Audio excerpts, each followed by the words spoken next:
అడుగు అడుగునా ధనదాహం, అధికారంపై అధిక మోహం, వ్యసనాలపై తగని వ్యామోహం.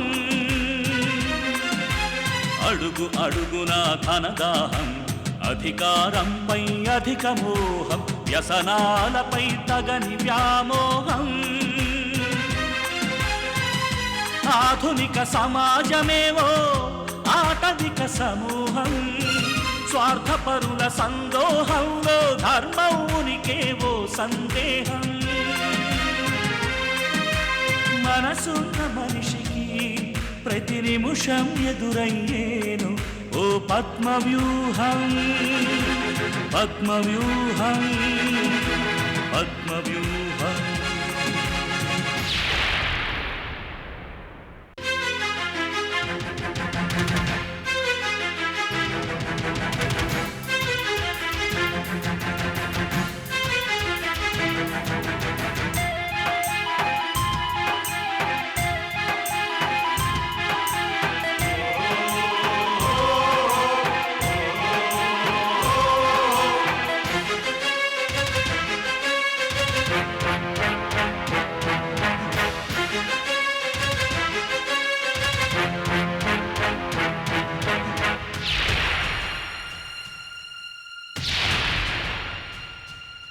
ప్రతి కదలిక వెనుక ఓ లాభానికై చింత, అవసరం లేకుంటే అరక్షణమైన నిలువరు నీ చెంత.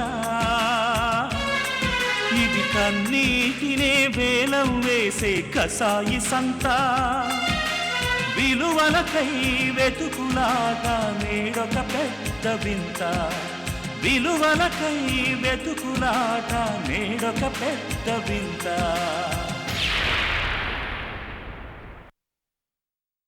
ఒకప్పుడు నా పేరు చెప్తేనే పోలీస్ డిపార్ట్మెంట్ అంతా గడగడలాడిపోయేది. ఆ విషయం మీకు తెలుసు. అది ఒకప్పుడు నా స్ట్రెచర్, నా స్టామినా. ఇప్పటికీ నాలో అదే ఆత్మవిశ్వాసం. అలాంటి నేను ఆఫ్టర్ ఆల్ ఓ రిటైర్డ్ పోలీస్ ఆఫీసర్కి, కృష్ణేశ్వరరావుకి భయపడతానని ఎలా అనుకున్నారు? మీ ఫ్రెండ్కి మీరైనా నా సంగతి చెప్పాల్సింది. పూర్ ఫెలో అనవసరంగా తోక జాడించి తెగ్గోసుకున్నాడు. సి మిస్టర్ మధుసూదన్, గవర్నమెంట్ మీ కాకి బట్టలిచ్చి కుర్చీలో కూర్చోబెట్టింది కృష్ణేశ్వరరావు లాంటి కార్పొరేట్ క్రిమినల్స్తో కుమ్మ కావడానికి కాదు, న్యాయాన్ని కాపాడడానికి, అది సామాన్యులకు అందేలా చేయడానికి. కానీ న్యాయాన్ని లాకప్లో పడేసి సర్వీస్ అంతా గడిపేశారు మీరు. రిటైర్ అయ్యాక కూడా న్యాయాన్ని లాకర్లో పడేసి మళ్ళీ అదే తప్పు చేస్తున్నారు మీరు.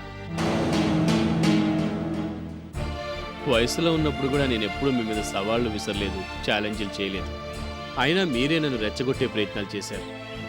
ఇప్పుడు ఎటు రిటైర్ అయిపోయారు.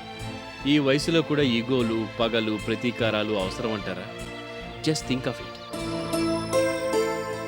మధుసూదన్, నేను మంచి చేశానో చెడు చేశానో ప్రజలకు తెలుసు.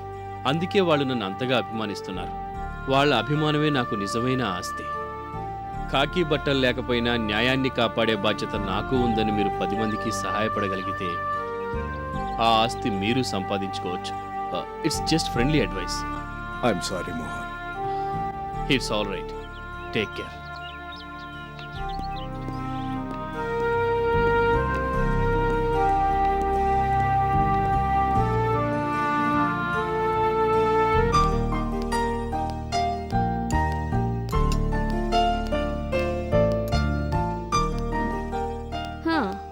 పెంచలమ్మా, ఈరోజు టిఫిన్లు ఏంటావు?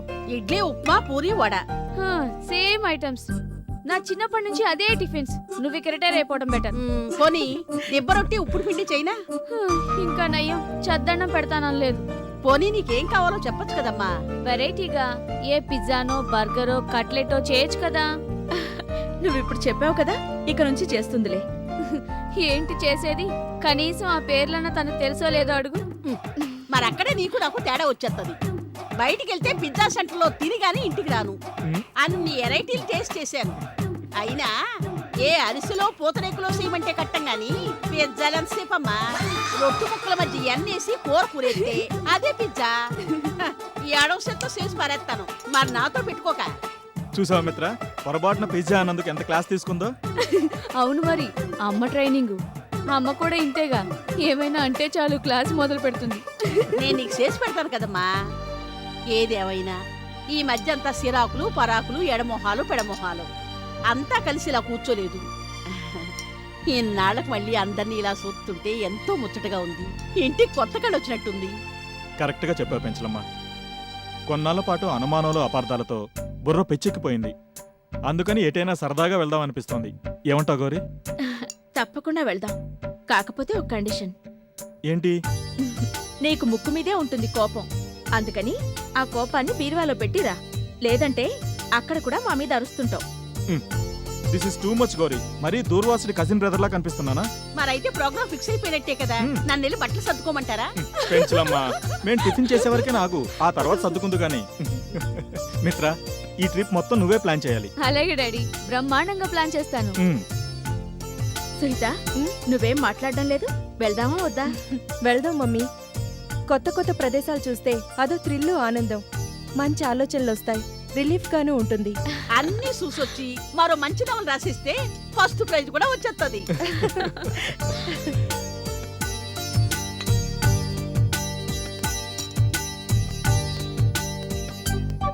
గౌరీ, ఉమ్. ఇప్పుడు నీ ప్రోగ్రామ్ ఏంటి? ఏముంది, పనేం లేదుగా. ఎంచక్కా ఈ కంచాలు గిన్నెలు తడతడ మెరిసేలా కడుక్కోవడం, శుభ్రంగా బట్టలు ఉతుక్కోవడం. ఇక్కడ నువ్వు ఈ పనులన్నీ చేస్తుంటే ఆఫీస్ పనులు ఎవరు చేస్తారు? ఆఫీస్ పనులా నాకే ఉన్నాయి. తీసేసిన తహసీల్దార్ లాంటి దాన్ని కదా. ఉద్యోగం సద్యోగం లేదు. తాతయ్య దగ్గర ఊస్టింగ్, నీ దగ్గర నో పోస్టింగ్. అది సంగతి. ఇంకా పనే ఉంది. I'm sorry Gauri. ఈ వయసులో మోహన్ గారిని చాలా ఇబ్బంది పెట్టాను. ఎప్పట్లాగే నువ్వు ఆఫీస్కి వెళ్ళి ముందు ఆయన్ని రిలీవ్ చేయి. ఏంటి అలా చూస్తున్నా గౌరీ? నేను సీరియస్గానే చెప్తున్నాను. ఇంత టాలెంట్ అనుభవం ఉన్న నిన్ను ఇన్నాళ్ళు ఇంట్లో కూర్చోపెట్టి చాలా తప్పు చేశాను. అందుకు సిగ్గుపడుతున్నాను. ఈ విషయంలో నువ్వు నన్ను క్షమించాలి. నువ్వు తొందరగా రెడీ అయితే నిన్ను ఆఫీస్లో డ్రాప్ చేసి నేను ఆఫీస్కి వెళ్తాను. కమాన్, గెట్ రెడీ. ఓకే వర్ధన్.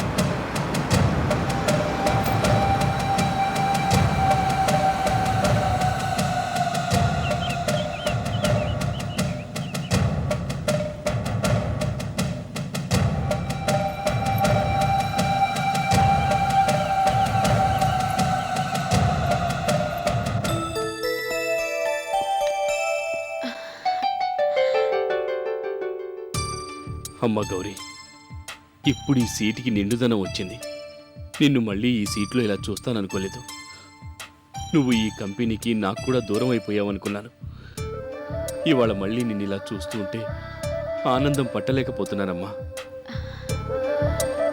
తాతయ్య, ఈ కన్నీళ్ళేంటి? నవ్వినా ఏడ్చినా కన్నీళ్లే వస్తాయంటారు. ఇవి పొంగుకొస్తున్న ఆనంద బాష్పాలమ్మా. ఇన్నాళ్ళు నువ్వు లేవన్న బాధతో చిన్న పని కూడా చేయలేకపోయాను. ఇప్పుడు నువ్వు వచ్చిన ఉత్సాహంతో నేనెంత పనైనా చేయగలనమ్మా. ఇక మీరేం చెయ్యక్కర్లేదు తాతయ్య, నేనొచ్చేసాను కదా. అన్నీ నేను చూసుకుంటాను. అది కాదమ్మా, గుప్తా గారి ఫైలు. తాతయ్య, నేను చూసుకుంటానన్నాను కదా. మీరు పదండి, ఇంటికెళ్ళి రెస్ట్ తీసుకోండి. పదండి. అలాగే అలాగే.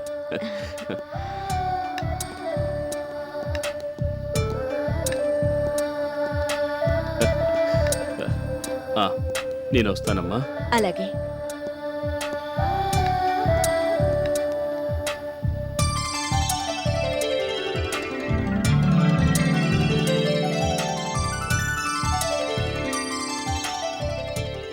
మేనేజర్ గారు, ఆ కాంట్రాక్ట్ ఫైల్ తీసుకుని రండి.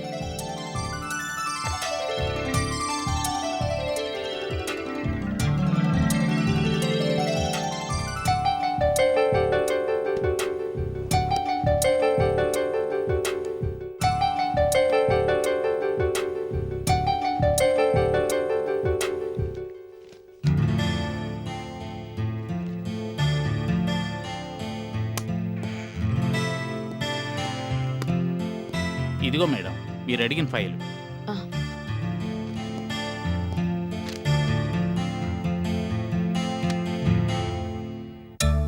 ఈ కంపెనీతో ఎక్కువ రేట్ కోట్ చేస్తే వాళ్ళకి కాంట్రాక్ట్ ఎందుకు ఇచ్చారు? నారాయణ గారు ఇవ్వమని చెప్పారు మేడం. నారాయణ, ముందు ఆ నారాయణని పంపించండి.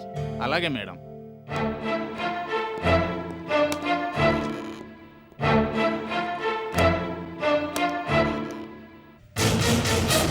అబ్బో, మళ్ళీ చాలా రోజులకు వచ్చినట్టున్నారు. గ్రహణం బట్టిన చంద్రులాగా చాలా రోజులు కనిపించలేదు. మీరు లేక మీ కుర్చీకి కూడా దుమ్బట్టేసింది. ఏయ్, ముందు ఆ కుర్చీలోంచి లే. ఆ? Get up.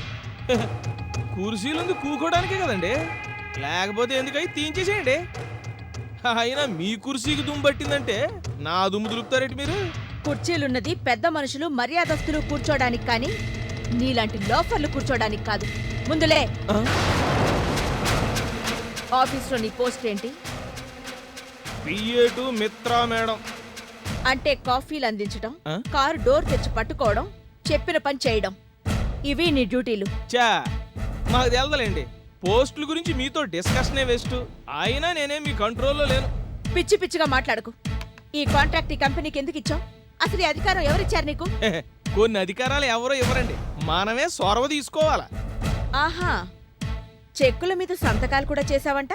అవును, అమితాబ్ బచ్చన్ ఆటోగ్రాఫ్ లాగా చూడటానికి నీ సంతకం చాలా ముద్దుగా ఉంటది అన్నారు, దాంతో చేయాల్సి వచ్చింది. సరే, ఆఖరి ఆటోగ్రాఫ్ కూడా చేసి ఆ? వెళ్దూ గాని. మేనేజర్ గారు, నారాయణకి ఈ రోజు వరకు ఎంత అమౌంట్ రావాలో ఆ అకౌంట్ సెటిల్ చేసి ముందు అతన్ని బయటికి పంపించండి. ఆ? నువ్వింకా ఇక్కడే నిలబడ్డావేంటి? బయట వెయిట్ చెయ్యి. తొందర పడుతున్నారేమో, కూసింత థింక్ చేయండి మరి. లేదు, ఇప్పటికే చాలా ఆలస్యం చేశాను. నీ అకౌంట్ సెటిల్ చేసేస్తున్నాను. రేపటి నుంచి నువ్వు ఆఫీస్కి రానవసరం లేదు. ముందు బయటికి నడు.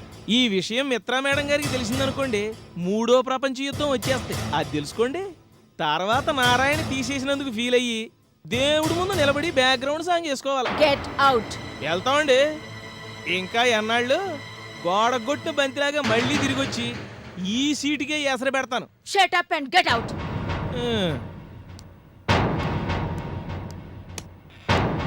ఇదే మీటర్ల మీద మళ్ళీ కలుసుకుందాం.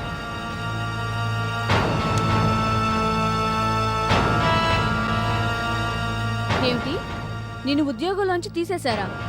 ఎందుకు? నువ్వేమైనా తప్పు చేశావా? నేను తప్పు చేయడమా? నేనెంత సిన్సియరో మీకు తెలీదు. మీరు శశిధర్ పాత్ర సృష్టించమన్నారు, సృష్టించానా? తేజ మనసు మార్చమన్నారు, మార్చానా? మీ అక్కగారికి షాక్ ఇవ్వమన్నారు, ఇచ్చానా? సరే, నేను అడుగుతోంది ఆ విషయాల గురించి కాదు, ఆఫీస్లో పొరపాటు ఏమైనా చేశావా అని. నేను చేసిన పొరపాటు ఒకటేనమ్మా, అది మీ క్యాండిడేట్ అవడం. అసలు ముందు నుంచి మీ అమ్మగారికి నేను అక్కడ పనిచేయడం ఇష్టం లేదమ్మా. కాకపోతే మీరు అక్కడ ఉన్నారు కాబట్టి ఏమీ చేయలేక భరించారు. అప్పటికీ నేను చెప్పా, నన్ను తీసేసే ముందు మిత్రా మేడం గారితో ఓ పాలి మాట్లాడండి, నన్ను ఉద్యోగంలో తీసుకుంది మిత్రా మేడం గారు కదా అని. అప్పుడేమన్నారు? ఎందుకులేమ్మా, చెప్తే బాధపడతారు. అయినా నాదే ఉంది, కోన్కిస్క గొట్టంగాడిని. మిమ్మల్ని ఎన్ని మాట్లాడినారో తెలుసా అండి? ఎవరేమన్నారో చెప్పు. ఎవరో అంటావేంటి, మీ కన్న తల్లి గౌరీ మేడం గారే అన్నారు. అసలు నువ్వెవరు, ఆ మిత్ర ఎవరు, దానికే దిక్కులేక పరాయి పంచన పడుంది. ఇక నుంచి మిత్ర మనుషులు ఎవరు ఈ కంపెనీలో ఉండటానికి వీల్లేదు, అసలు ఈ ఛాంబర్ను కూడా బీకేస్తానారండి. ఛాంబర్ను కూడా తీయించేస్తుందా? ఒక్క ఛాంబర్ ఏంటమ్మా, మీకు సంబంధించిన ఏ వస్తువు అక్కడ ఉంచరంట. అప్పటికి నేను చెప్తానే ఉన్నాను, మిత్ర మేడం అంటే ఎవరో కాదు, మీరు జన్మనిచ్చిన కూతురు అని. ఏం లేదు, అసలు ఇదంతా చూస్తుంటే ఎందుకులేమ్మా. ఆగిపోయావే, చెప్పు. ఆ సునీత మేడం తీసుకొచ్చి మీ సీట్లో కూర్చోబెట్టాలని ప్లాన్ వేస్తున్నారండి. నేను చెప్తున్నాగా, నాదేముందమ్మా, సింగిల్ ఎదవని. ఏ ఉద్యోగం లేకపోయినా సెంటర్లో కూర్చుని 4 ఈబూతి రేఖలు పెట్టుకుని 4 చేతులు చూసి జాతకాలు చెప్పేసి హ్యాపీగా బతికేస్తాను. కానీ మీ అమ్మగారు నన్ను అడ్డం పెట్టుకుని మిమ్మల్ని సాధించాలని చూస్తున్నారు. మీరు అక్కడ ఉండగా కిక్కురుమన్న మీ అమ్మ ఇప్పుడు చెలరేగిపోతున్నారండి. మిమ్మల్ని నమ్ముకున్నందుకు నేను మళ్ళీ రోడ్డును పడ్డానండి. ఇదమ్మా సంగతి. ముందు ముందు మీకెన్ని అవమానాలు జరుగుతాయో అని ఊహించుకుంటుంటే నా గుండె ఆగిపోయేలా ఉందమ్మా. ఆ తర్వాత మీ ఇష్టం. వస్తానమ్మా. ఆగు నారాయణ. ఈ ఆఫీసులో జాయిన్ అయిపోమంటారా? ఈ ఆఫీస్లో జాయిన్ అవటం కాదు, ఎక్కడ జాయిన్ అవ్వాలో అక్కడే జాయిన్ అవుదు గాని. నా మీద ఆ గౌరీ గారి యుద్ధం ప్రకటిస్తే నేను చేతగాందాలాగా చూస్తూ కూర్చోను. చూస్తాను, ఈ మిత్రంటే ఏంటో చూపిస్తాను. అదేమ్మా, మీరు వీరనారి ఝాన్సీ రాణి అంశలో పుట్టారు కదా, మీరు తెలుసుకుంటే ఏమైనా చేయగలరు. నారాయణ, నువ్వు నా మనిషివి. నిన్ను ఉద్యోగంలోంచి తీసేశారని నువ్వేం బాధపడవు. ఇప్పుడు నువ్వు ఉద్యోగంలోనే ఉన్నావు.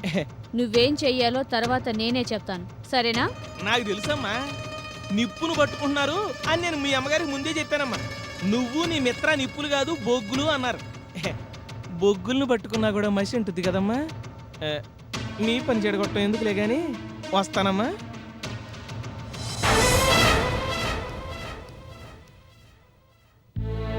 మీ అమ్మ నారాయణని ఉద్యోగం నుంచి తీసేసిందా? అవునంకుల్. నువ్వు అపాయింట్ చేసిన మనిషి కదా, అందుకే తీసేసి ఉంటుంది. నేను అలా అనుకోవట్లేదు. మొదటి నుంచి మా అమ్మకు నారాయణ అంటే పడదు, అందుకనే తీసేసి ఉంటుంది. నువ్వెంత అమాయకురాలివమ్మా. ఆఫీసుకి తనే బాస్నని, ఆ ఆఫీసులో నీకే అధికారాలు లేవని చెప్పడానికే ఈ పని చేసింది. నీ ఈగో దెబ్బతీయాలనుకుంది, తీసింది. రేఖ ఆంటీ మీదున్న కోపాన్ని నీ మీద ఇలా తీర్చుకుంటూ సంతృప్తి పడుతోంది. కానీ ఇప్పుడు మనం ఏమీ చేయలేం. ఎందుకు చేయలేము? నా పవర్ ఏంటో చూపిస్తాను. నేను మళ్ళీ వెళ్ళి మా తాతాజీ కంపెనీలో జాయిన్ అవుతాను. ఏమిటమ్మా నువ్వు అంటున్నది? నాకు అర్థం కావడం లేదు. ఇందులో అర్థం కాకపోవడానికి ఏముంది అంకుల్? నేను మళ్ళీ మా తాతాజీ కంపెనీకి వెళ్ళిపోతున్నాను. ఏమిటమ్మా సడన్ గా ఇంత షాక్ ఇచ్చావు? నువ్వు వెళ్ళిపోతే నా పరిస్థితి ఏంటి? అదేంటి అలా అంటున్నారు? అవును మిత్రా, నువ్వు నా దగ్గరికొచ్చావని చాలా ఆనందపడ్డాను.